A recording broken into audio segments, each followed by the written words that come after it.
Well, everybody, I'm excited today. Sorry, my screen's moving around a little bit. I'm at the airport and getting ready to catch a flight. But before I caught that flight, so if you see people roaming around behind me, that's what's going on.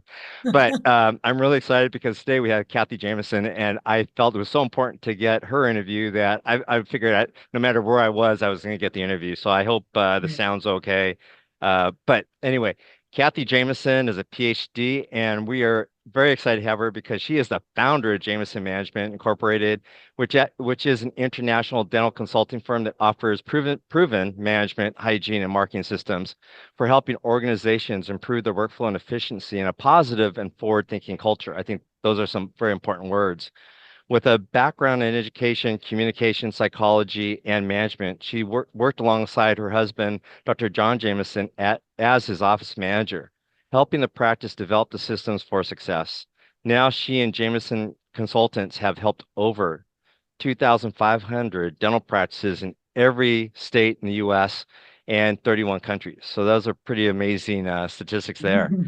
Kathy has been named one of the top 25 women in dentistry and has received a Lifetime Achievement Award from the American Association of Dental Office Managers and from the Excellence in Dentistry organization. Kathy was invited by the American Dental Association's Council on Dental Practice to participate in the development of the ADA's guidelines for practice success module on managing finances. Kathy is also an author of 9 books, and including her latest title, Creating a Healthy Work Environment, and it has had over 1,500 articles published worldwide. Too busy there. We Yeah. focus, and since we focus on the business of dentistry and helping our listeners have more success, we thought it's really important to have Kathy here. So, Kathy, welcome. And we also have Garrett, again, the CEO of the Pacific Aesthetic Continuum and the CEO of Core Dental Laboratory. So, anyway, Kathy and Garrett, welcome to today's recording. Thank you so much. It's a pleasure to be here. I have a long history with your organization, and it's a wonderful history. And I appreciate what you do for doctors and teams and organizations in our profession, and your commitment to continuing education and just the support we all need out in the field in various and sundry ways. So, thank you for what you are doing at PAC. And thank you for allowing me to remain a part of your of your activities. Thank you. It's a joy to be here. Oh yeah, I think we should backfill that. And Garrett, you know it even better. But Kathy's been kind of a part of the Pacific Aesthetic Continuum for decades, so that's why Mhm. we are so excited to have you Thank back as you. our Yeah, guest. yeah, it's great. So yeah, we can jump in. What Garrett and I have been talking about is running our dental practices like a business because a lot of us clinicians were so focused on the clinical side that we let the business side go. And if the business side goes, then we end up not being very happy because we don't get any return for all of our efforts. Right. So I know with your background, one of the things I asked, because there's so many different areas we can go into, is kind of marketing. One Okay. of the podcasts that Garrett and I had done just a couple podcasts back, we were talking about decreasing practices' reliance on dental insurance. But we had talked about how dental insurance is often the lifeline feeding new patients to the practice. So practice may not be doing a lot of their own marketing, relying on those insurance companies to feed them with patients. In today's environment, a couple questions I have is one, do you feel that clinicians should be doing any kind of marketing? And especially those doctors that follow the Pacific Aesthetic Continuums, kind of focus on especially aesthetics and implants, maybe high revenue services. What types of marketing have you found to be valuable for your clients? Okay. Great comments and great questions as well. I believe so profoundly in marketing. As you so succinctly said, while the doctors are clinicians and their care of the patients is uppermost, it's a part of who they are and what they do, and it's the driving force and the emotional support that any dentist, including my husband, that you love taking care of patients. You want them to be healthy, happier, more attractive, all of the above. And that's a driving force. However, it is also true that a dental practice is a business, as you so well said. And it's in most cases a pretty substantial business. So the business is not only a conglomeration of systems there's about 25 major systems, in fact, in a dental practice. Sometimes doctors may not realize that, but if you outline them or look at them, there are that many systems up and running. And if 24 systems are working well, but one isn't, that one that isn't working well can pull away from the integrity of the whole. But as we all know, and this has been said for so long, and yet there's not much being done about it, organizations like yours do. And I think there's more and more of this happening. But for the doctors and teams to be happy, to attract good people into the practice where they come and they, as team members, they come, they thrive, they're successful, and they want to stay. All of those things are important. We have to have an organization that is well managed and smooth operating and very clearly focused on the service that's being provided. Well, how do people know about that? How does somebody know which dentist to go to? And how do we know who's going to provide the kind of care I may want? So there's where your marketing comes in. You can't really, in my opinion, separate management and marketing. They go hand in hand. And so are management systems just that? Systems? Indeed, they are. There's both internal management and marketing systems that are the heartbeat of the practice day to day, and there's external marketing as well. And as you so well said, a lot of doctors and organizations, whether it's a solo practitioner or a large corporate entity, sometimes people stop paying attention to both the internal and the external marketing because they have this free flow of patients coming in. And I'd like to say this, in my opinion and my pretty vast experience, the number of people that you see in a day is not the answer to a profitable dental practice. The answer to a profitable dental practice is where people come in the appropriate number, whatever that is for the individual practice, where they say yes to the treatment being recommended. Those are systems as well. How do we diagnose? What's the new patient experience like? How do we diagnose? How do we treatment plan? How do we present recommendations to a patient? And are we tracking how many people we are presenting to, but also how many of those people are saying yes to the treatment that we are recommending? And if there's a big diversity there, if you're presenting a lot of dentistry, you're seeing a lot of people, but you're not really performing or completing treatment plans, then you've got a glitch in your system. So are people coming in the appropriate number for your practice? So you also have to know what's the average amount of production being provided per patient. We aren't going to just guess how many new patients do we need. Well, why would you guess on something that is that important? I want to know how many people are being presented recommendations, how many of those people are accepting treatment, and I want to know what the average treatment acceptance ratio in my practice is. Then I can make a very specific decision on how many patients do we need and want to attract to our practice every month, and then are we tracking that as well? So there's a lot involved in that, but if the systems are set up properly, if they're managed well by this team who is engrossed in and involved in and engaged in the health and well-being of the practice, we've got those kind of superstars on our team, then we're going to be able to track that. And then as soon as we find out that something may not be going as well as we want, then we step up the plate and do something about it. Instead of going, oh my gosh, what's happened? Where did all the production go? Why is everything falling apart? Well, we should have known that before we got to that point. So again, I'm going to repeat this. We want to have the appropriate number of people. We want, hopefully, for them to accept the treatment that we're recommending, and that has to be tracked. Then are people paying for the treatment willingly? Because, doctor, I would like to suggest that when we're talking about marketing, one of the most important things that we market to is the financial options that we make available in our practice. Why?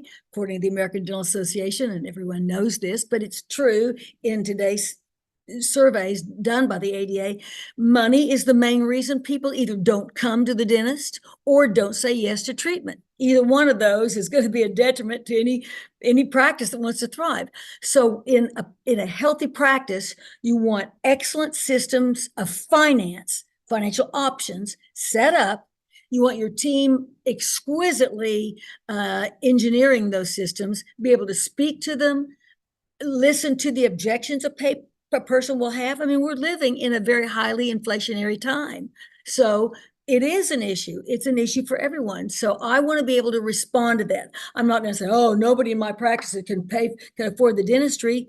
Yes, they can if we find a way for them to fit that into their monthly income source, whatever that may be. So I've got to be good enough if I'm the financial coordinator to understand where the patient's coming from and be able to present to them the financial options we have in our practice, and then hopefully overcome those barriers. So, do people pay for the treatment? And I always say, do they pay for it willingly? I'm not going to say happily. I'm not quite going to go that far, but are they paying for it willingly because they understand that what they're going to receive from the doctor and team is going to be very much equivalent to how much I'm paying for that service. I hope that when people walk out and they're finished with their treatment, they think that was one of the best investments I ever made. And it's an investment, not a cost. And so there's that. So then we hopefully have also systems, and this is according to internal marketing, good internal marketing, and that's your hygiene retention program. Are you retaining people in your practice once they've come? So what if they come? So, well, number one, they've got to say yes to the treatment, but then we don't want them falling through the cracks. We want them to stay actively involved in hygiene. We would like to see 85 to 90% of all active patients actively involved in hygiene. Would 100% be better? Sure. But let's be realistic, 85 to 90%, and I'm going to track that. And I'm going to have a superstar in the practice with job description related to hygiene retention. That doesn't mean that everybody is involved in that. They are the doctor, the clinicians, all the clinicians, the hygienists, and of course, the business team as well. So they stay actively involved in hygiene with you. And then last but not least is we hope that those people will refer to us. And that's another marketing strategy. In the past, about 70% of new patients came as a personal referral. Now it's between 50 and 60%, because as you pointed out, because a lot of patients are involved in managed care programs of one kind or the other, or they're involved in a corporate entity, both of which need to be managed very carefully and properly. But we've become less engaged in our own marketing and dependent on just somebody feeding patients to us. And if people are moving away from some of the managed care programs, and there's a very specific way to do that, how do you successfully and financially, in a financially secure way, move out of some, if not all, of the managed care programs? And then there's ways to do that. But again, going back to what you said, if you're going to do that, you need to know how much are you producing on that program, how many patients are on that program, and what do I need to do to replace that income? I don't care about replacing the whole number of people. I want to replace the income. So I've gone on and on. Does that make any sense? Is that No, yeah, that was really good. I think you answered that question well. I asked a question on marketing, but I think you're absolutely right. And you have to, the management and the marketing have to be combined, because it's otherwise you could combined? market and you can have 200 patients walking through your door every month, but you may not hit your revenue goals because the systems once they enter your doors are just all broken. So I, It's I true. think you hit that well. And Garrett and I had talked about this because I had trained my team what you just talked about. It's not the number of bodies, but what you can do with those bodies. And there's a difference between profitability and activity. Just because you're active doesn't mean you're going to be profitable. So, Yeah. no, yeah, I loved everything that you said. I took lots of notes. I think you're right. Thank you. Thank you. The appropriate number of new patients is it's really important. You have to make sure you get the right patients and they accept what you're recommending and that they pay for it. And Yeah. I Yeah. think you have to track it to make sure. So no, I think the excellent systems are very important. So yeah, Garrett, any No, I insights you think garnered? Kathy, I She's had think a lot of great advice. yeah, no, I listen, I was taking notes as well, but we would hope that our doctors are doing those types of processes day to day, which Right. isn't always the case. But more importantly, I think pretty much every seated doctor now is considering looking at how do I transition my practice? Either I want to sell my practice, or do I go into a DSO? Am I a 10 or 15-year-old practice? They're being honeymooned.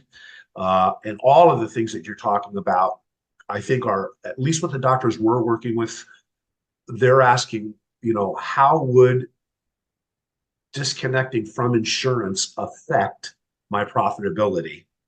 And the fear associated with that is answered by the statements that you just made. Right. And I think it's super important to understand that. And that is, I think, what's on the horizon for all of our doctors, at least. Yeah, I totally agree. I think there's a lot of reasons behind the influx of the corporate dental type of organization. There's different kinds of organizations as such. The massive numbers of managed care programs of various and sundry types, plus the baby boomer doctors are beginning to retire, and already some have retired, and so there's going to be a big change there too. So a lot of the dynamics of in multiple ways are going to impact that.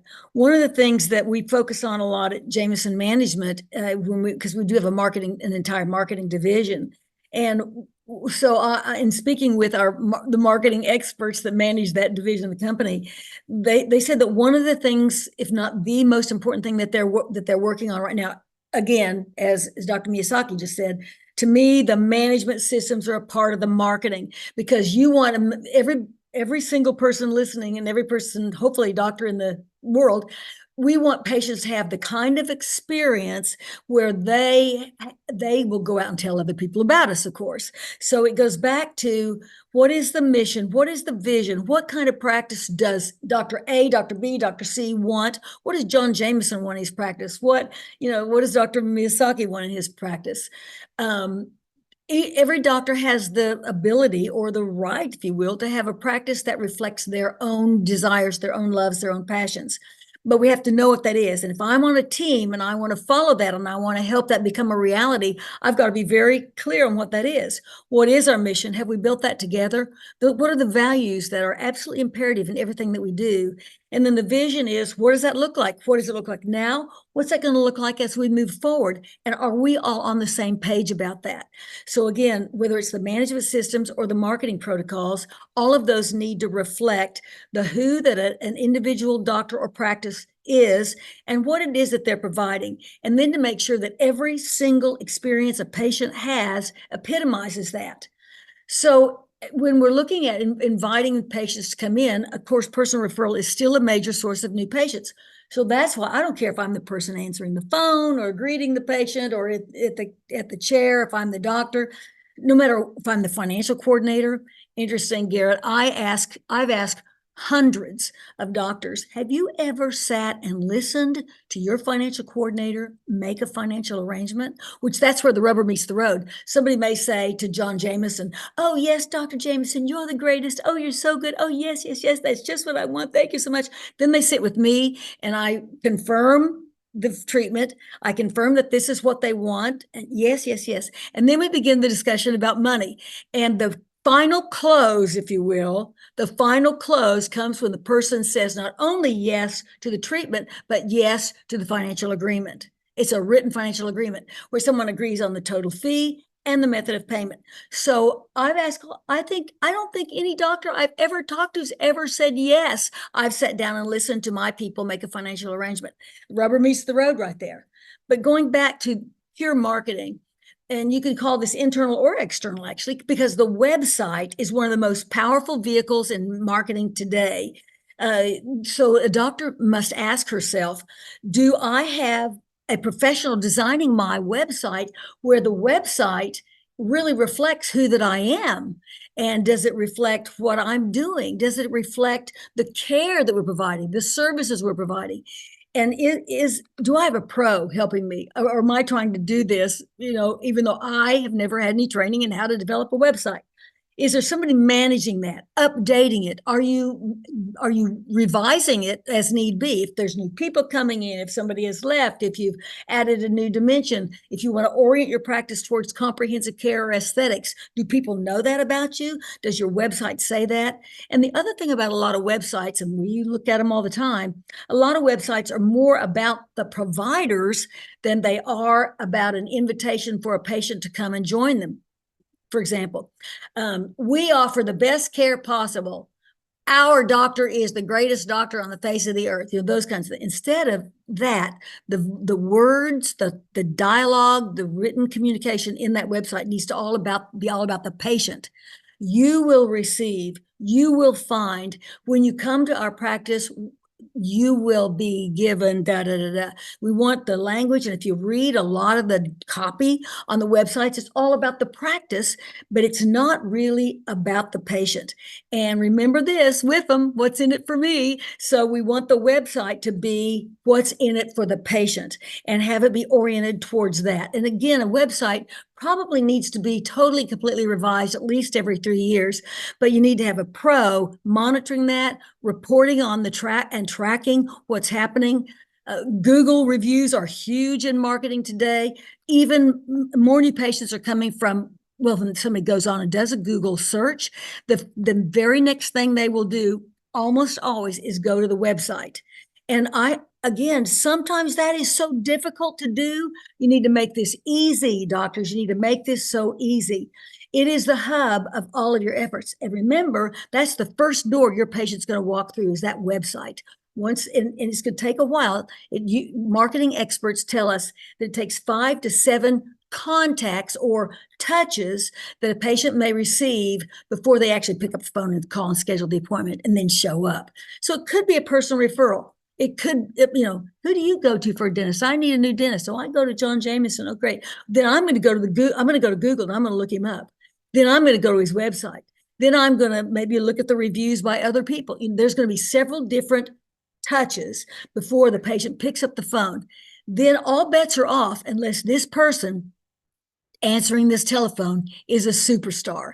They need to be so good at answering that phone that they know who's calling, that we've already taken down some information about the patient's name and their phone number and how to pronounce and spell the name. Because if you get disconnected or whatever, I want to be able to get back in touch with that person. And I want to do such a good job on the phone that even if somebody's a shopper, and people tell me in the practice, they say, oh, we don't like shoppers. I love shoppers. I love shoppers because a shopper is somebody looking for a dental home and I want them to pick ours. So I like a shopper, but we have to be better than anybody else they talk to. So maybe they'll call us back. But if I've gotten their name and maybe a phone number, I can send a text to them immediately after my call, telling them how glad we were that they called, how glad they were that they were searching for information about our practice, and send them to our website. So does that make sense? I mean, it's magical, but it's also a system. Dr. Miyasaki, which I was talking about, that's a system as well. So the website is the hub of all marketing efforts. And so I'm going to read these. This comes from my book called Success Strategies for the Aesthetic Dental Practice, published by Quintessence. I wrote this with Dr. Linda Greenwald, and it's everything anybody needs to know about running a dental practice and certainly about marketing. We have an internal marketing and an external marketing chapter. So from this, here's questions. I'll just read these quickly to ask yourself about your own website, doctors and team members who are listening. Is it current? Is it patient focused, as I mentioned? Is it clearly branded, consistent message about you and about what your mission is and what you do and who you are?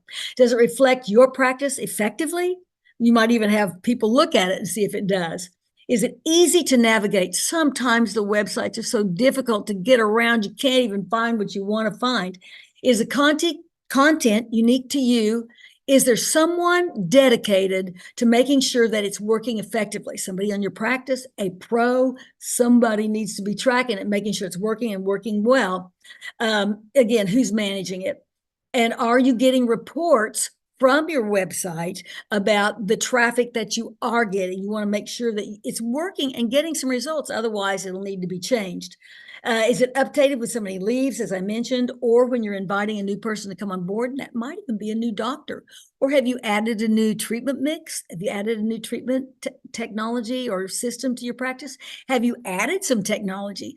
Great opportunities for a lot of internal marketing when you either add somebody to your team or when you may add a piece of equipment, you have a new laser, you have whatever it may be. You want to market that and let people know that you are on the cutting edge and that when they come to you, it's going to be a great experience. And remember this also, that a person needs that 5 to 7, there's the magical numbers, 5 to 7 touches, and you want your website to be one and or lead people to other things. You might have videos on there. You might have a video of a testimonial. You'll have written testimonials. You'll have a lot of ways to let people know not only who you are, but what you do and why what you do is good, it's relevant, it's important, and that this is the place to come for your dental care. That's what I want. So as I said earlier, the number one barrier to people accepting treatment is money. So on my website, I would face that head on. I would say, we offer excellent methods of financing right here in our practice. You don't need to worry about that. Come, let us share with you the way we're going to help the financing of your dentistry be comfortable. I want that message in everything that I could possibly do. Moving on the internal marketing, going back just a moment about your team, and I mentioned, and trust me, I am very aware, not just across the country of the US, but across the world, getting and keeping team members is more difficult than ever before. So we just have to do a better job of it. We have to have a place, just like you're trying to attract patients that will come to you and stay with you. We're going to do the same thing for team members, because people have choices, and people want to come to a practice where they can have a career, where they're going to be respected, appreciated. They're going to have a chance to grow and develop and learn, and they want to be engaged. They want to be an important enough part of the practice that they feel like they're making a difference. And those are some of the driving forces of the workplace today. So ask yourselves, have I created an environment where that's happening? A lot of times employers think that money is the greatest driving force of people applying for a job or staying in, and it's not. It's being appreciated. That's the number one desire. Now, it doesn't mean that money isn't important. Of course it is. Got to put food on the table and gas in the car, or plug in our electric car, or whatever we're doing. But people will leave a practice over not feeling respected or appreciated long before they'll leave a practice to make $1 more down the street. So bear that in mind. And I mentioned the new patient phone call. That takes work. It takes training. We, for a while, were doing some, with the permission of the doctors, doing or recorded new patient phone calls. Again, when somebody would ask us to do that, and we asked the doctors to always let the team know that would be happening. And so we had a member of our team making those calls. And this is shocking. This is shocking, but it's true. By the time they finished that new patient phone call, we did hundreds of these. Not once had the person answering the phone in the dental practice ever asked for the patient's name.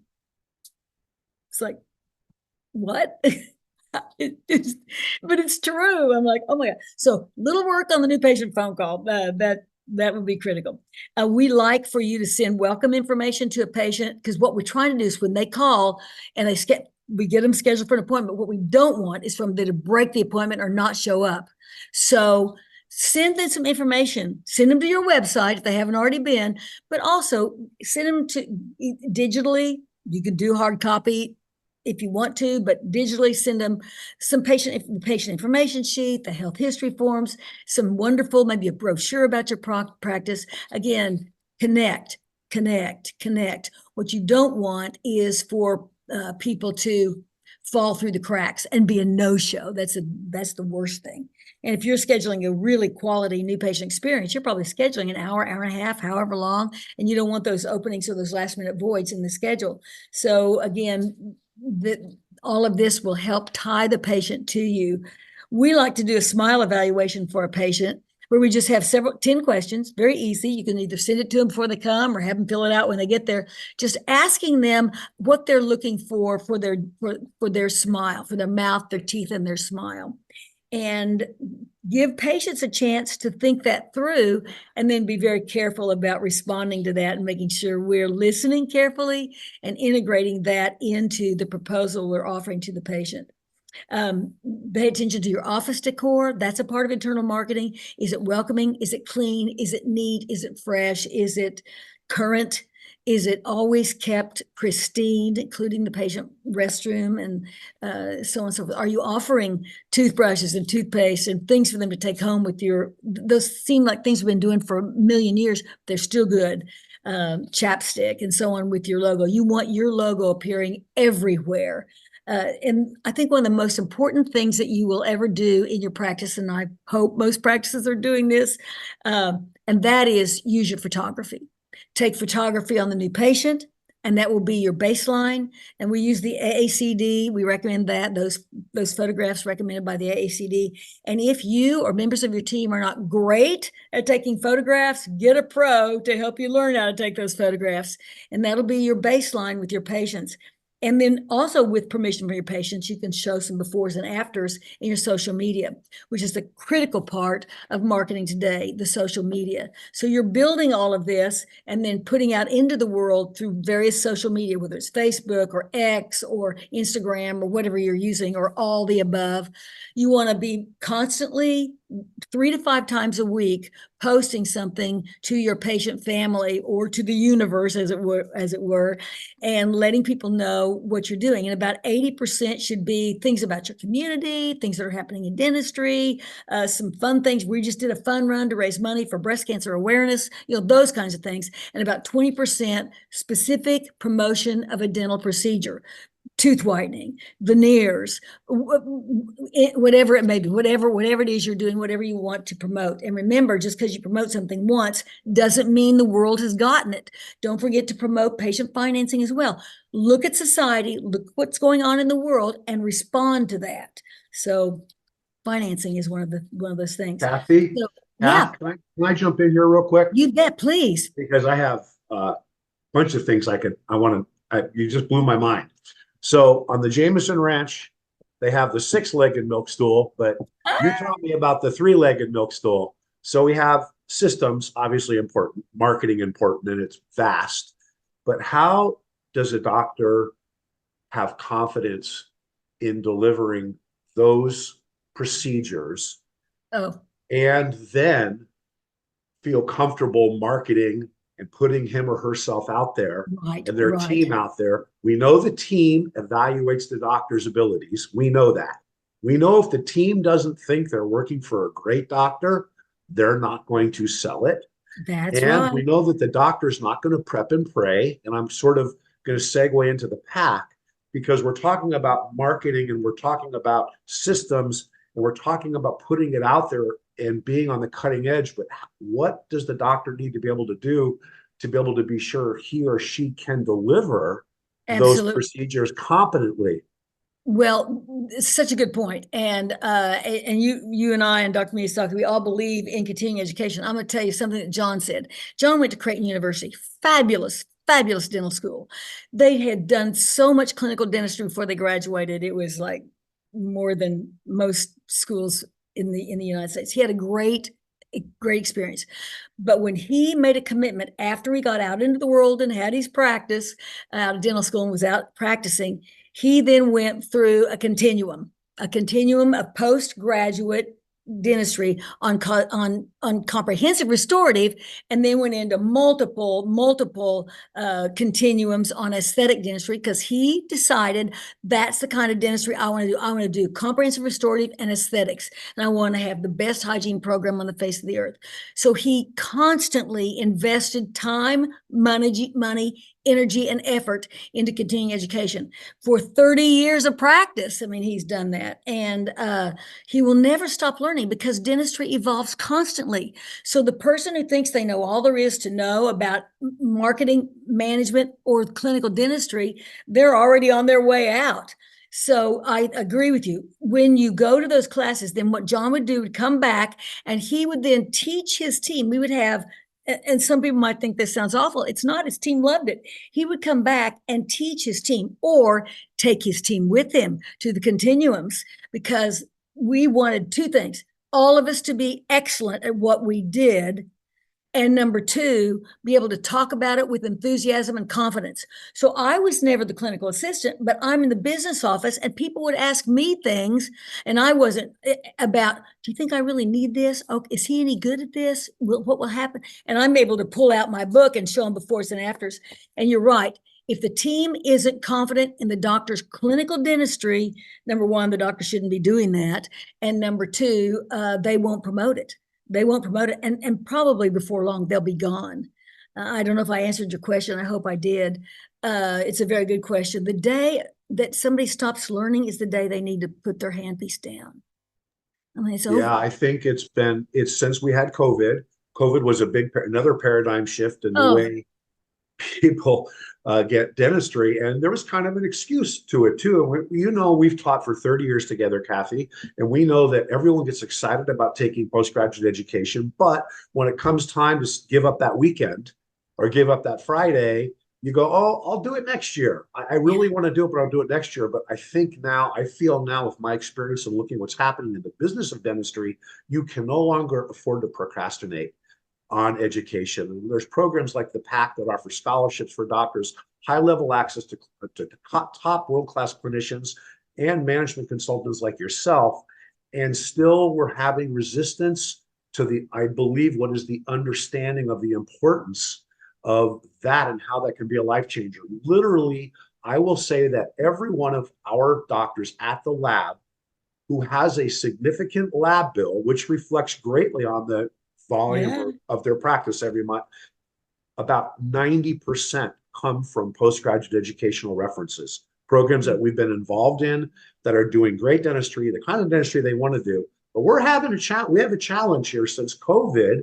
The younger doctors coming out want a little more freedom. They want to work for a salary as opposed to necessarily working. I'm speaking generally here, but Right. generally, we're not seeing the dentists wanting to commit the way we had to. We had to learn, and now I want a salary. I want to come in and do my dentistry, and I think they want to learn, but I think there's a rift there.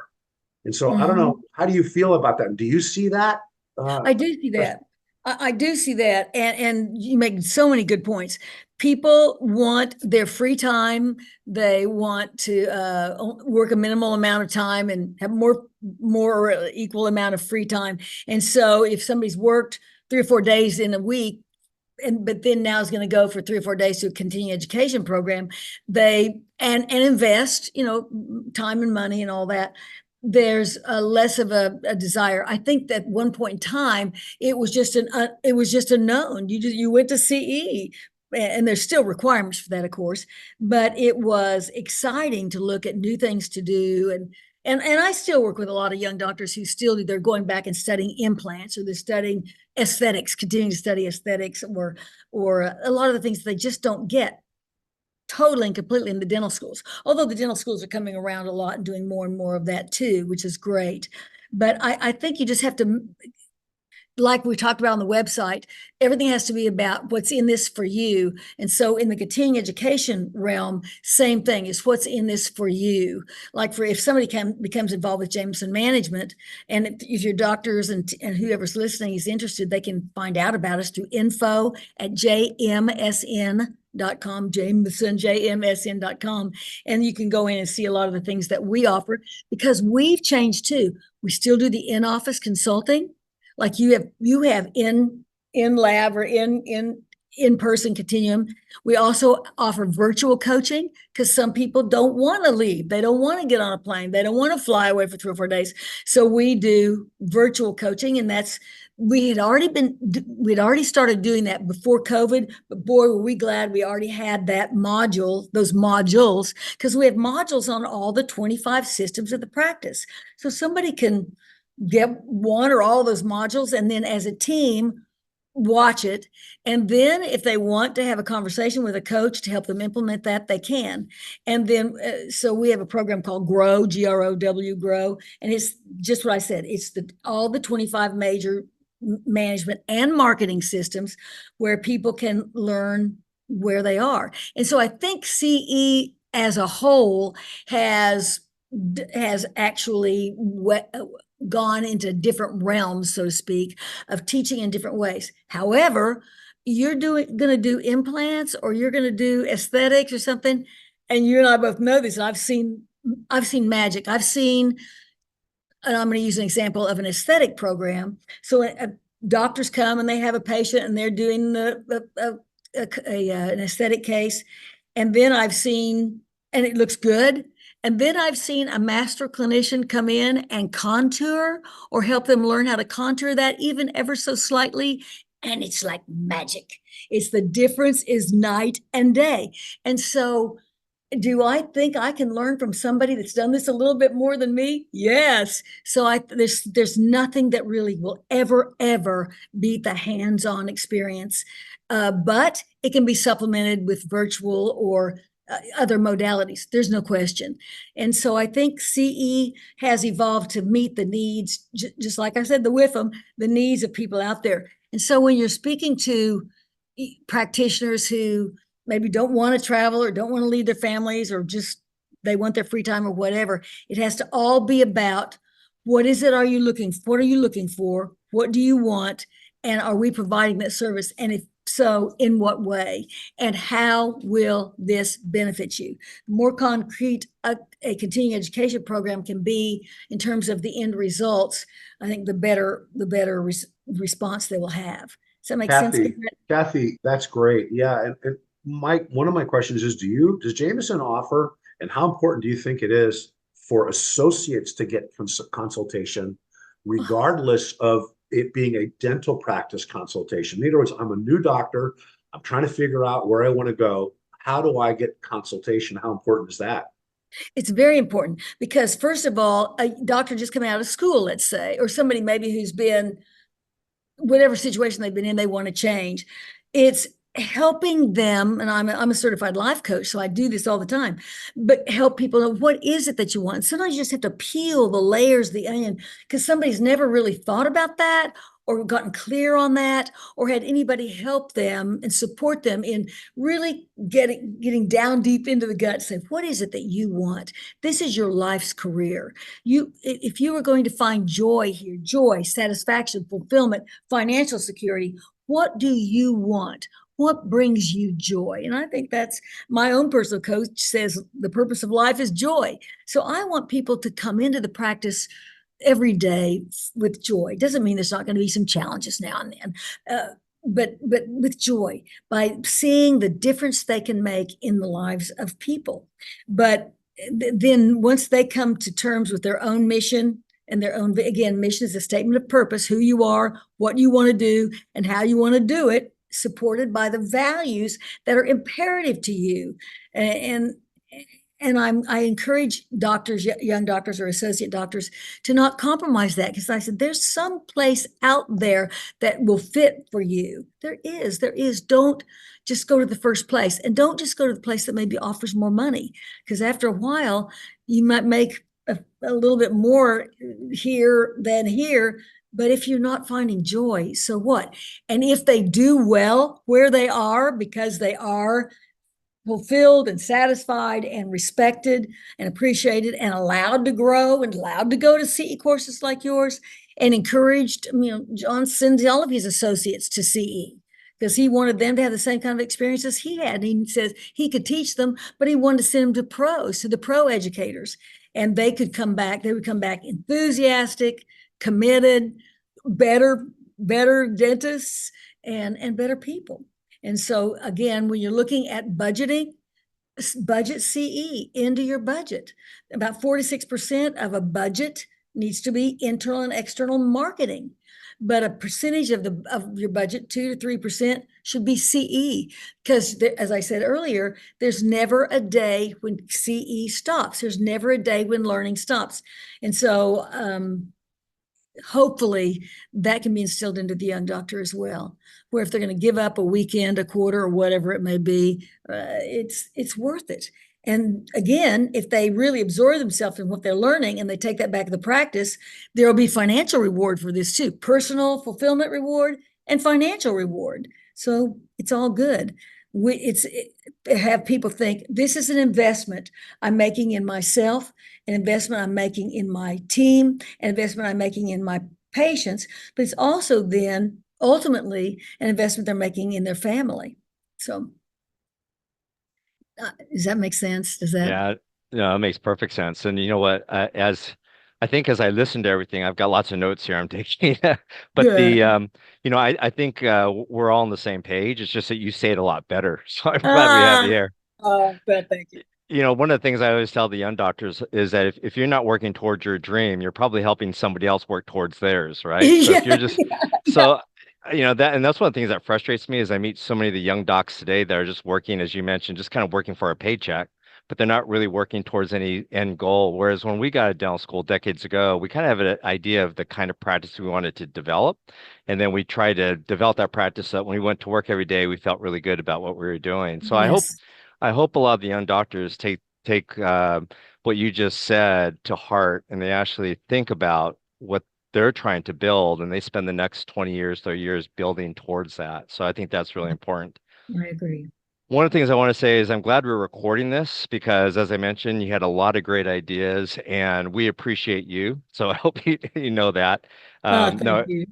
this information, I hope everyone who's listened to this uh, sees the value of it because I certainly do. And I want to make sure that, we can have you back at some time Thank you. uh, because I think we could go on for another 8 hours. Maybe we could put a course For together. sure. Probably so. Yeah. Yeah.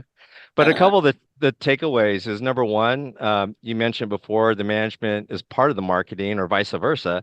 So you go back to your practice and look at the systems, see what systems you have in place or what you don't have in place, what you need to put in place. And I think you're absolutely right.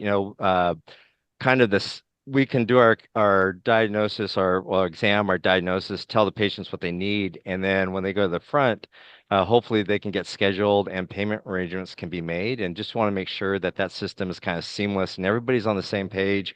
And I think one of the big things about that is, when you use a consulting firm like yours, is you'll take the time to train your team to be able to do this in an effective way. Whereas a lot of us, our front desk person we lose, so we just hire somebody else and we stick them in that seat, but we never have the time to train them. right. And so the effectiveness drops off. So you want to make sure number one, your systems are in place.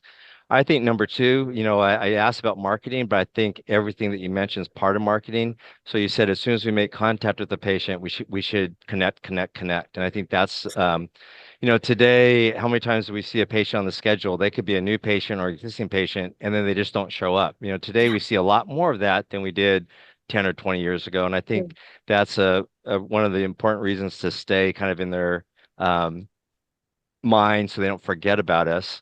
And then I think the third point I think that you made out of the many that you made is just that we have to make sure that we're learning more. We have to increase the value we can offer our patients. It keeps our patients excited about coming back to our practice when they know that we're improving our skills. And if we get to be known as that veneer doctor or the implant doctor in our community, then we're going to get referrals, and that's going to be a great source of marketing for us. So those are some of the key points that I take away. But I mean, you gave us about 25, I think.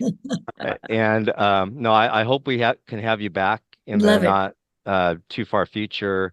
And I just want to say thank you very much. And again, I want to just give you a shout out that if people want to learn more about Jameson Management, www.jamesonmanagement.com. They can That's go to the correct. website there, or as you mentioned, they can go to info at jmsn.com That's and learn correct. more about the services that you offer, which Mhm. now you have stood the test of time, been around for decades.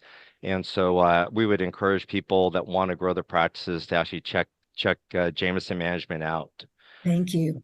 Garrett, any closing No, words from you? Cathy, well, what can I say? Kathy, I think it's been 30 years about.